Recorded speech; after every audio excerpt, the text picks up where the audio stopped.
de 407 óbitos, 3.313 óbitos no total. Então, durante essa pandemia, infelizmente, tendo que realizar esse evento, busquei ao máximo evitar que isso acontecesse, mas foi inevitável. Então, peço a compreensão de todos pela circunstância adversa, mas não foi por minha opção. Antes de entrar no assunto específico, eu queria fazer só algumas reflexões gerais para poder justificar minhas decisões. Antes de assumir o cargo de Ministro da Justiça e Segurança Pública, eu fui juiz federal por 22 anos, tive diversos casos criminais relevantes e desde 2014, em particular, nós tivemos a Operação Lava Jato, que mudou o patamar de combate à corrupção no país. É claro que existe muito ainda a ser feito, mas aquela grande corrupção, que em geral era impune, esse cenário foi modificado. Isso foi um trabalho do Judiciário, do Ministério Público, de outros órgãos, e na parte da investigação, principalmente aí da Polícia Federal.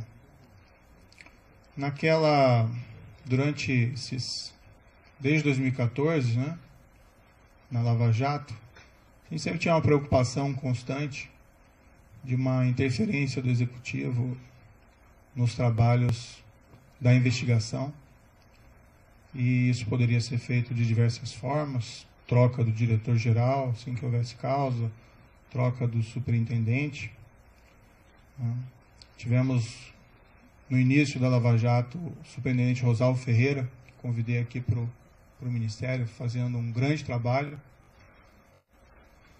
Depois, sucedido pelo superintendente Valeixo, também nomeado diretor-geral da Polícia Federal, fazendo também um grande trabalho.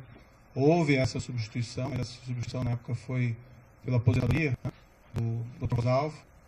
E, enfim, foi garantida a autonomia da Polícia Federal durante esses trabalhos lá de investigação. É certo que o governo da época tinha inúmeros defeitos, aqueles crimes gigantescos de corrupção que aconteceram naquela época, mas foi fundamental a manutenção da autonomia da PF para que fosse possível realizar esse trabalho, seja de bom grado ou seja pela pressão da sociedade.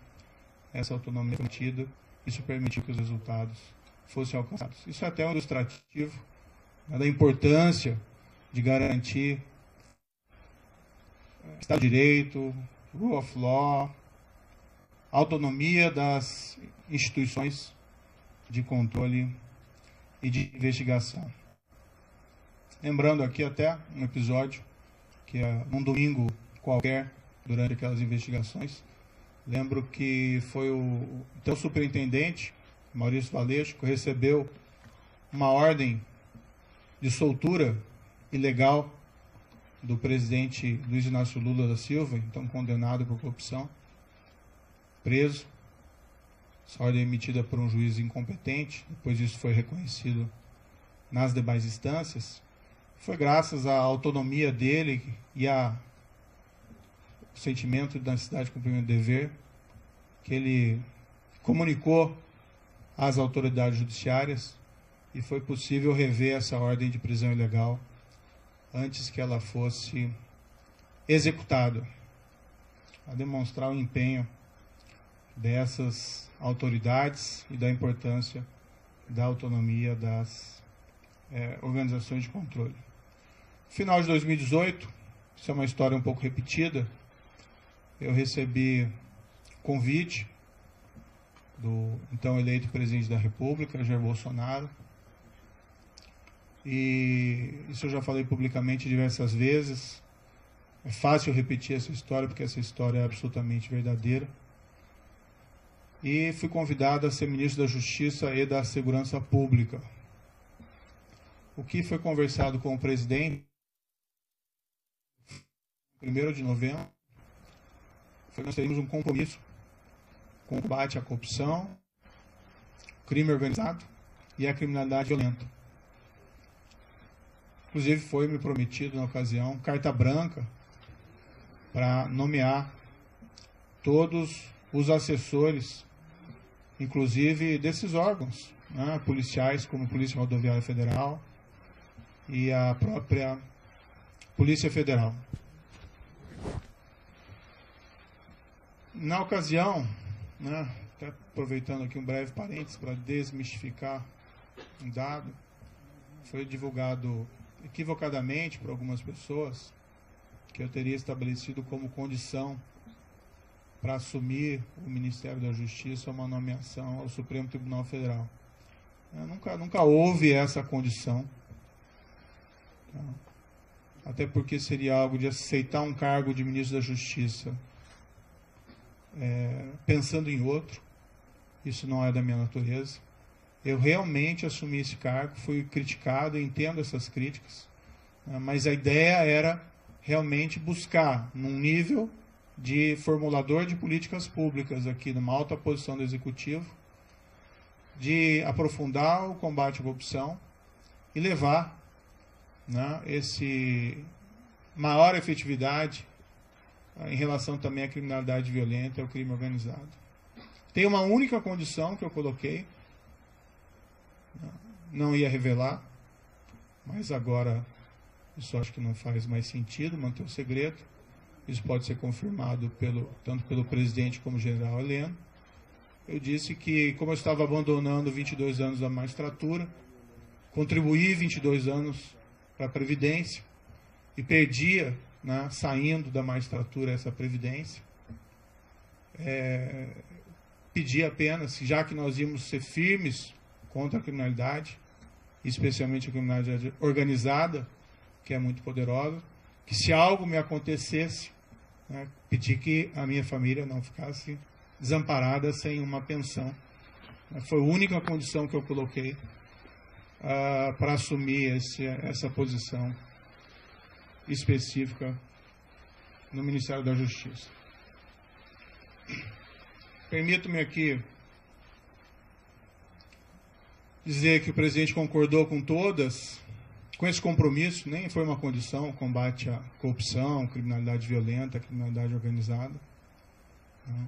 Falou até publicamente que me daria a carta branca. Eu já tinha uma expertise por trabalhar, né, com polícia, como juiz, evidentemente, em relação à criminalidade organizada, e aceitei aquele intento de realmente fazer com que as coisas evoluíssem. E minha avaliação na época é que essa aceitação ao convite foi muito bem acolhida pela sociedade.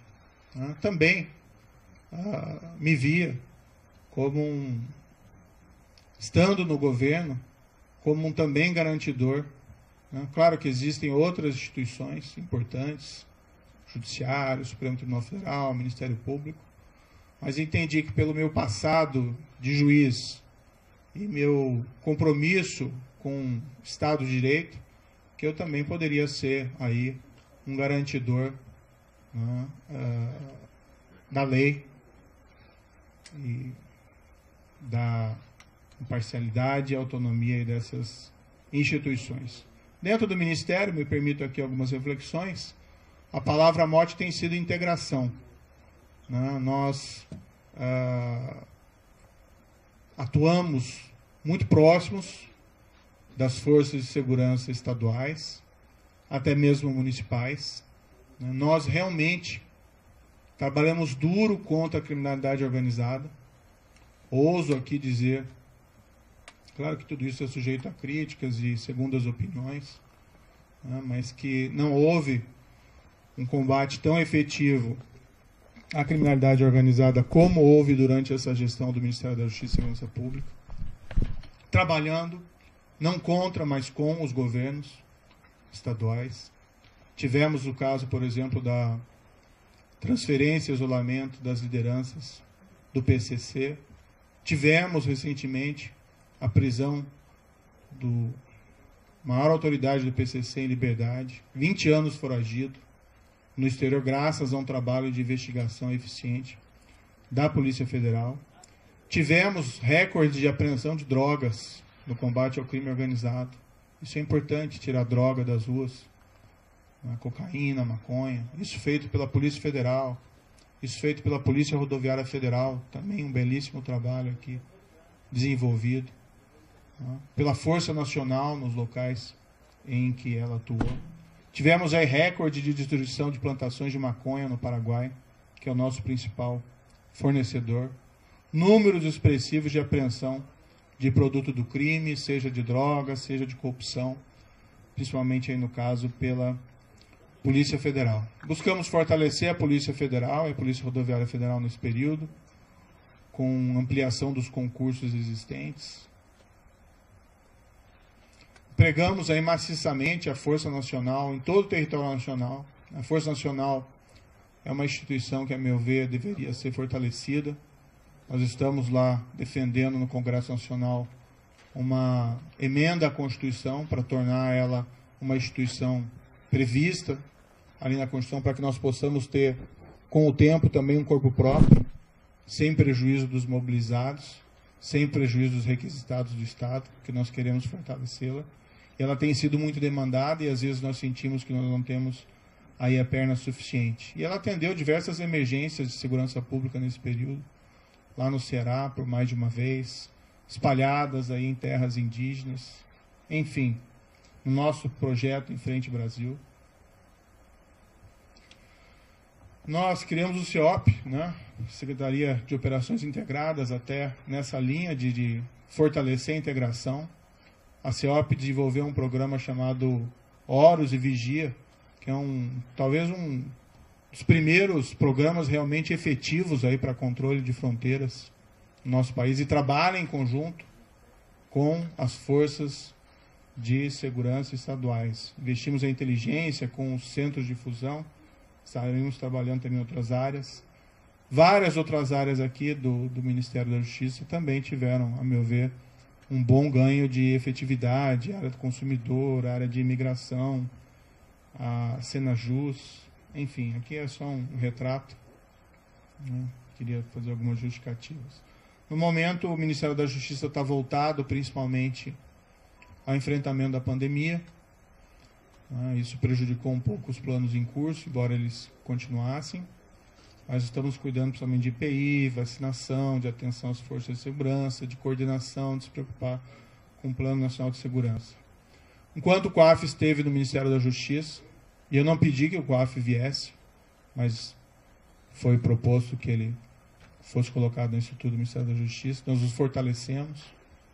Depois ele acabou sendo transferido para outros órgãos.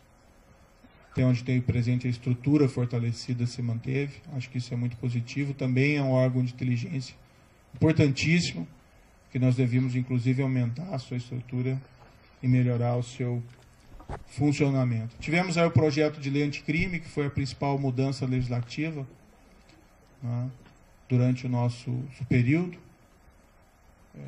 de gestão.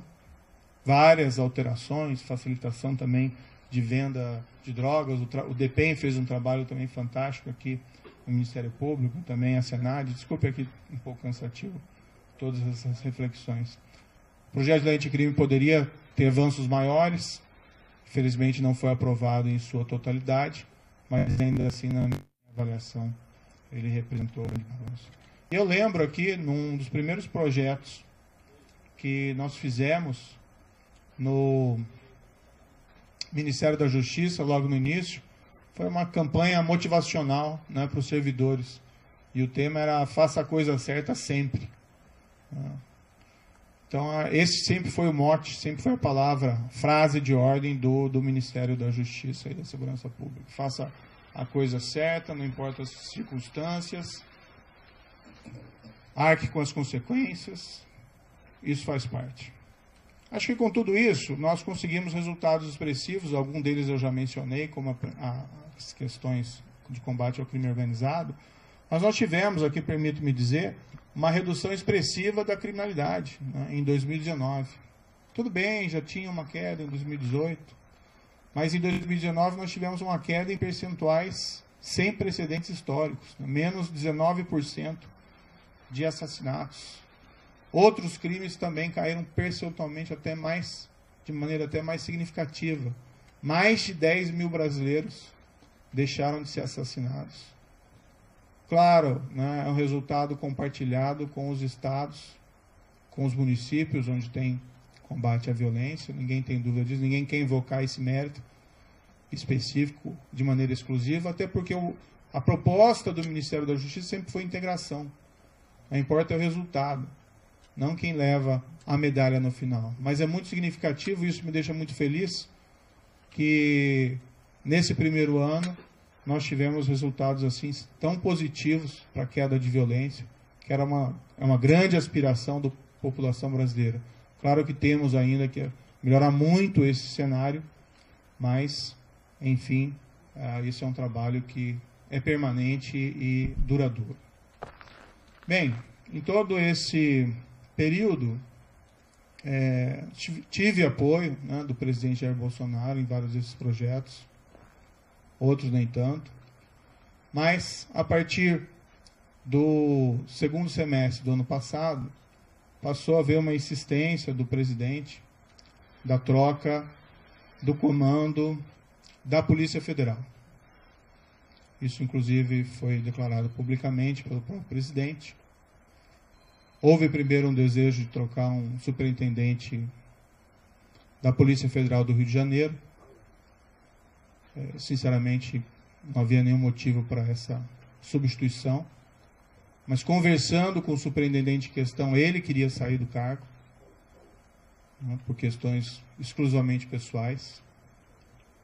Então, nesse cenário, acabamos concordando, eu e o diretor-geral, em promover essa troca, com uma substituição técnica, com uma substituição de um indicado pela polícia.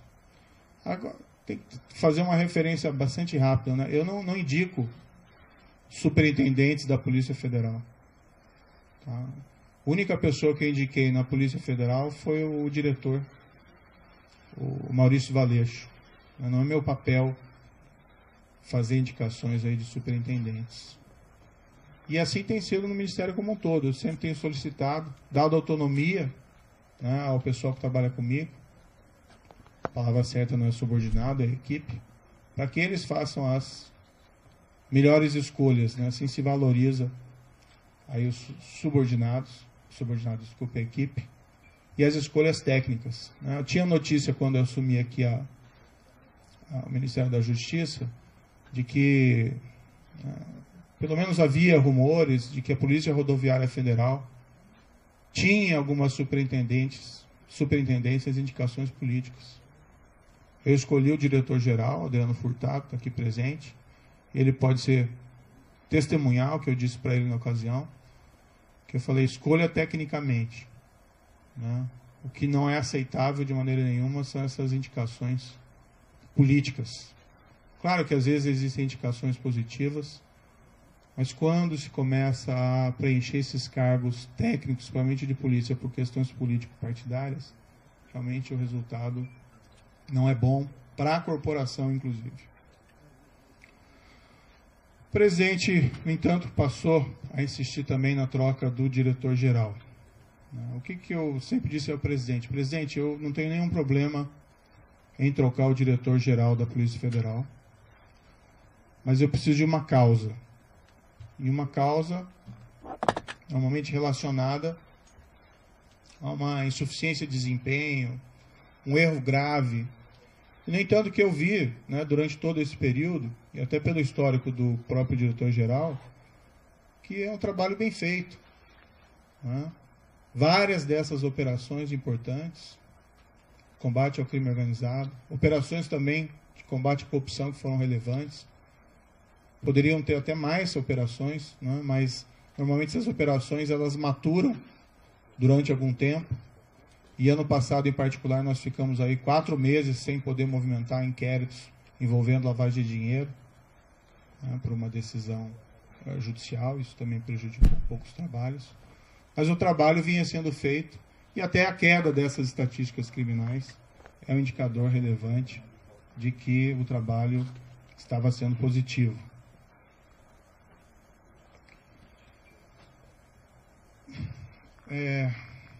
não é uma questão do nome, né? Tem outros bons nomes para assumir o cargo de diretor da Polícia Federal, né? Há outros delegados igualmente competentes.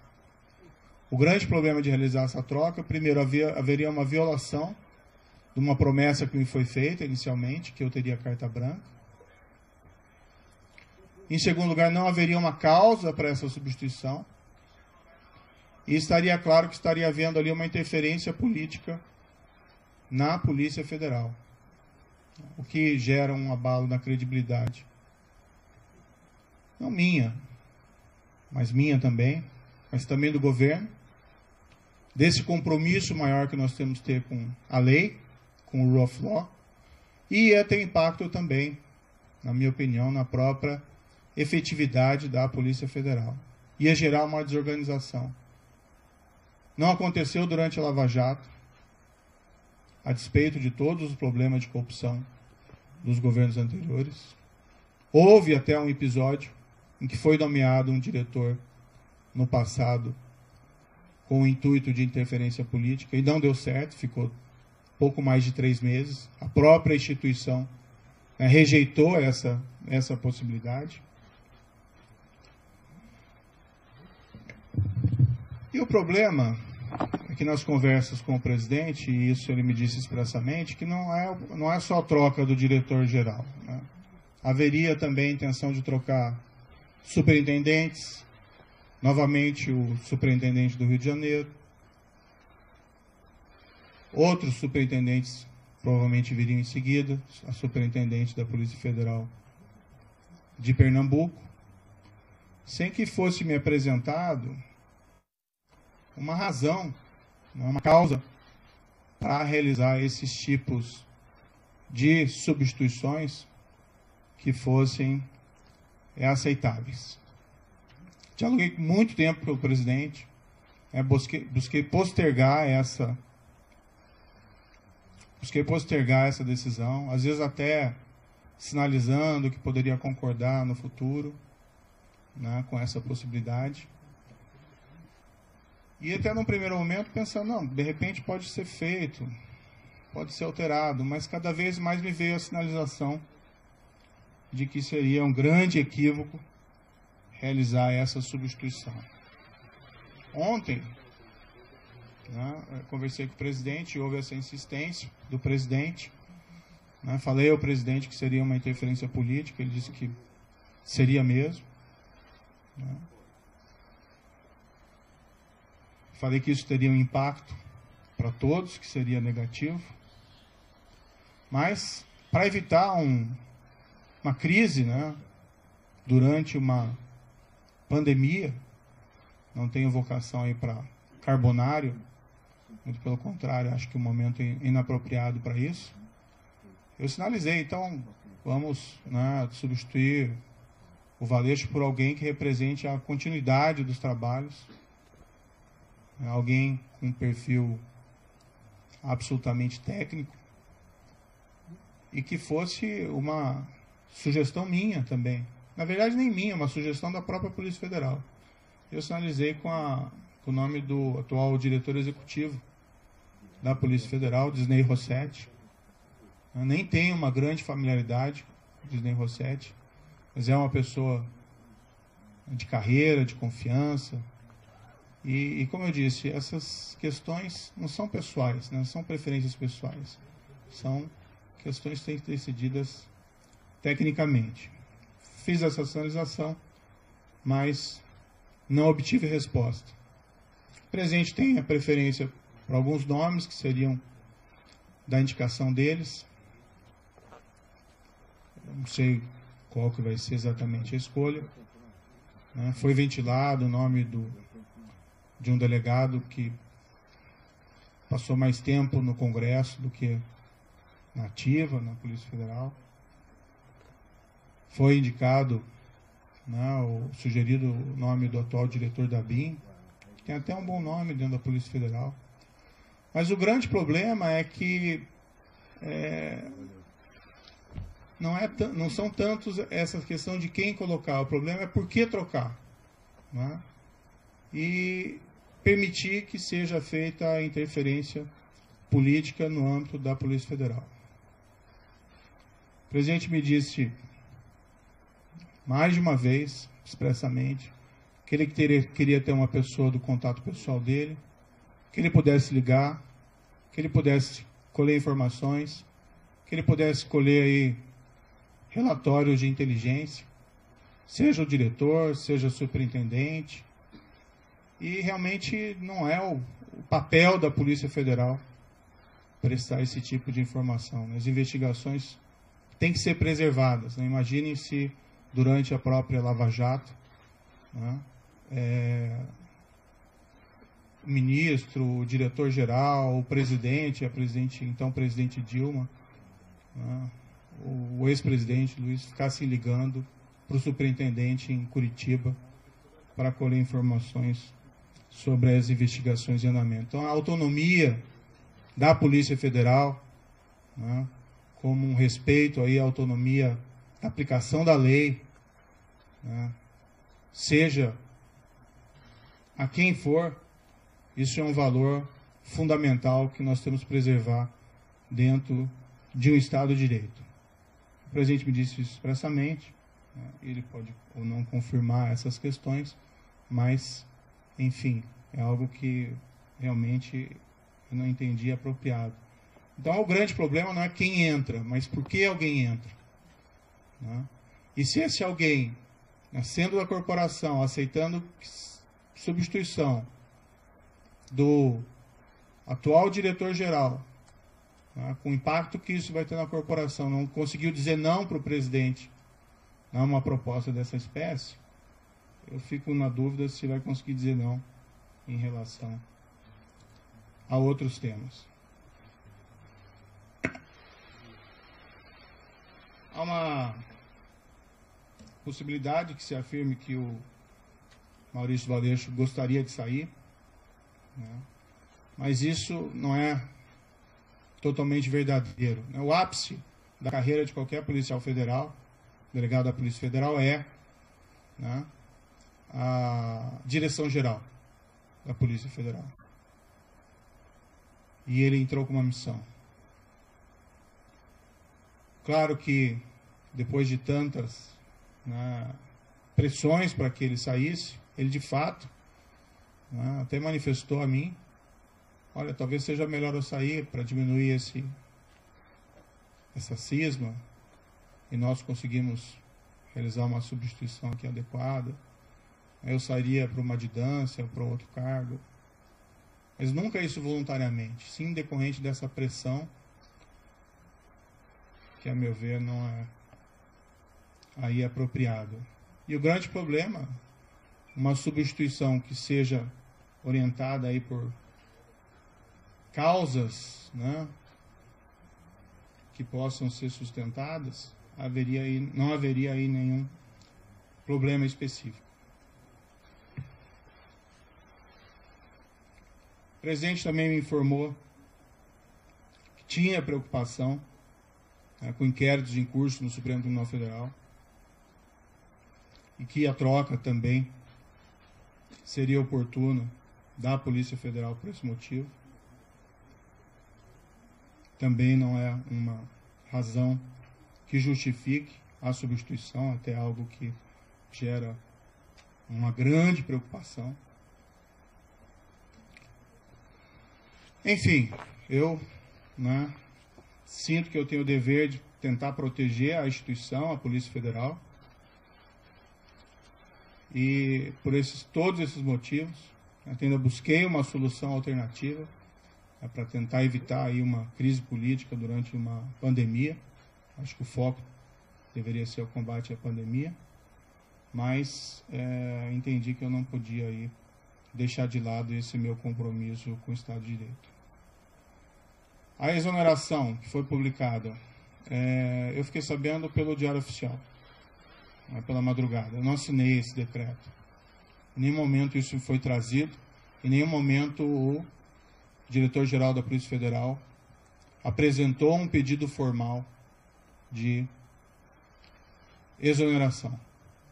Depois ele me comunicou que ontem à noite, recebeu uma ligação dizendo que ia sair exoneração a pedido, e se ele concordava, né? Ele disse, como é que eu vou concordar com alguma coisa? Eu vou fazer o quê, né? Se ele já está sujeito à exoneração a pedido ou à exoneração ex officio. Mas o fato é que não existe nenhum pedido que foi feito de maneira formal. Eu, sinceramente, fui surpreendido. Achei que isso foi ofensivo. Vi que depois a SECOM afirmou que houve essa exoneração a pedido, mas isso, de fato, não é verdadeiro. Para mim, esse último ato também é uma sinalização de que o presidente me quer realmente fora do cargo, não me quer presente aqui dentro do cargo, porque essa precipitação na realização da exoneração não vejo aí muita justificativa. Eu tenho até outras divergências, tive outras divergências com o presidente federal, com o presidente da República durante essa permanência aqui. Tive muitas convergências, recebi apoio do presidente em diversas ocasiões importantes, assim como dei apoio ao presidente da República em várias circunstâncias. Tive pontuais divergências, mas eu acho que como ministro, eu estou numa relação que eu tenho que preservar também a questão da hierarquia. Mas não vou aqui falar dessas outras divergências, isso fica para uma outra ocasião. De todo modo, meu entendimento foi que eu não tinha como aceitar essa substituição. Há uma questão envolvida também da minha biografia como juiz, de respeito à lei, ao Estado de Direito, à impessoalidade, no trato das coisas do governo. E eu vivenciei isso durante a Lava Jato. Seria ali um tiro da Lava Jato se houvesse substituição de delegados, superintendentes naquela ocasião. Então eu não me senti confortável.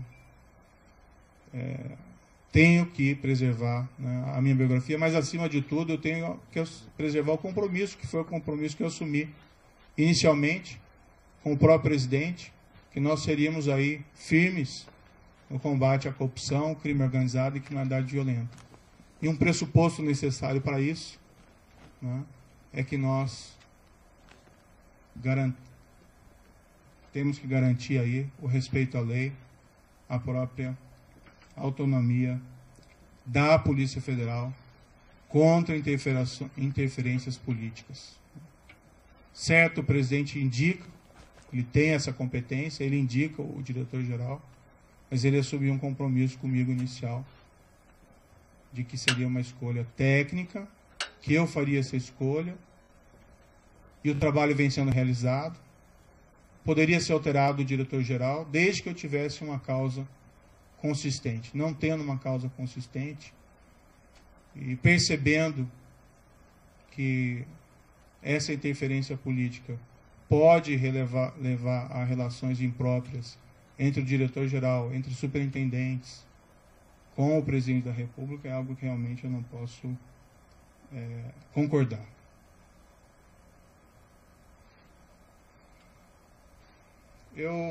Um pouco sobre o futuro,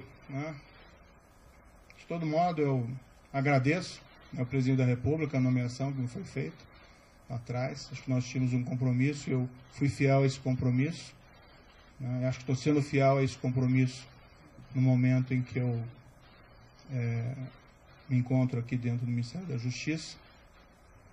No futuro, eu vou começar a empacotar minhas coisas e vou providenciar aqui o meu encaminhamento da minha carta de demissão. Eu, infelizmente, não tenho como persistir com o compromisso que assumi, sem que eu tenha condições de trabalho, sem que eu tenha condições de preservar a autonomia da Polícia Federal para realizar os seus trabalhos, ou sendo forçado a sinalizar uma concordância com uma interferência política na Polícia Federal, cujos resultados são imprevisíveis.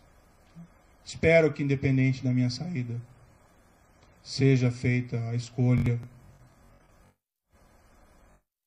de um ou até, né, quem sabe, a própria manutenção do diretor-geral atual, já que o pedido de exoneração não existe, mas não havendo essa possibilidade, que seja feita uma escolha técnica, sem preferências pessoais, né, que também a instituição, dá para se confiar na Polícia Federal, né? A Polícia Federal tem um histórico, ela vai também resistir a qualquer espécie de interferência política, tenho crença nisso, que seja indicado alguém que possa realizar um trabalho autônomo, independente, alguém que não concorde, né, em trocar superintendentes ou delegados por motivos não justificados.